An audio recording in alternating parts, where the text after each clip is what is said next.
華爾街呢排興奮到唔得，英特爾呢邊新 CEO 就快上任啦，晶圓廠亦都有俾人接手嘅希望。呢個消息一傳出去，英特爾嘅股價喺隔夜就好似坐咗火箭咁蹭蹭咁往上漲。就喺4，英特爾嘅股價勁到呢，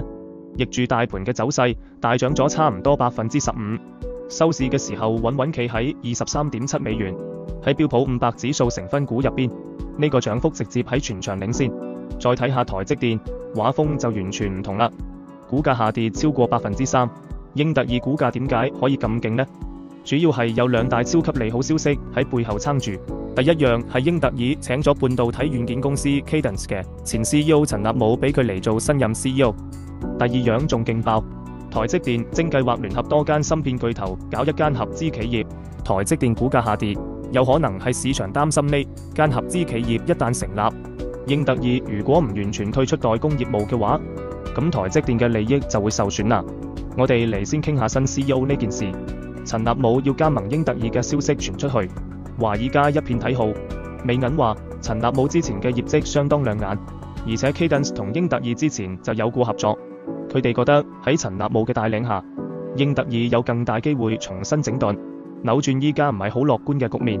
德銀分析師都持同樣嘅觀點，話任命陳立武係英特爾嘅理想結果，仲特別強調咗佢喺半導體生態系統入邊積累嘅豐富專業知識。再講下台積電組團購英特爾呢件事，有知情人士透露，台積電正在聯繫英偉達、AMD 博通同高通等芯片企業，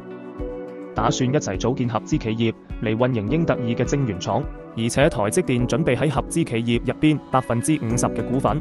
呢件事好得意嘅係，已經得到咗特朗普政府嘅支持。畢竟美國政府一直都想台積電參與到拯救英特爾嘅行動入邊，不過呢個最終嘅安排仲要經過美國監管部門嘅批准。美銀分析師覺得咁嘅安排有可能會幫到英特爾喺新任 CEO 嘅帶領下實現轉型。有分析指出，如果呢個消息係真嘅，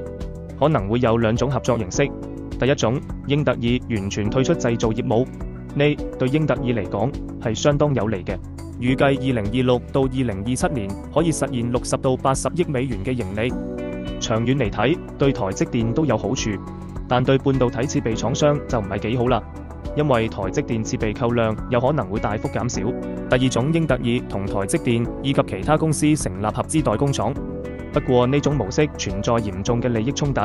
如果台積電全力幫合資公司發展，最後可能會俾自己培養出一個強大嘅競爭對手。如果消極運營，又冇辦法滿足美國政府嘅期望。據說英特爾部分董事會成員已經對合資企業表示支持啦，但係仲有一啲高管持反對意見。而且英特爾同台積電嘅生產工藝化學品同工具配置都唔一樣，技術整合都係個大難題，唔一定俾雙方合作帶嚟阻礙。呢場由英特爾掀起嘅財經大戲究竟會點樣收場？我哋拭目以待，睇下英特爾可唔可以喺困境中突圍而出，續寫屬於自己嘅傳奇篇章。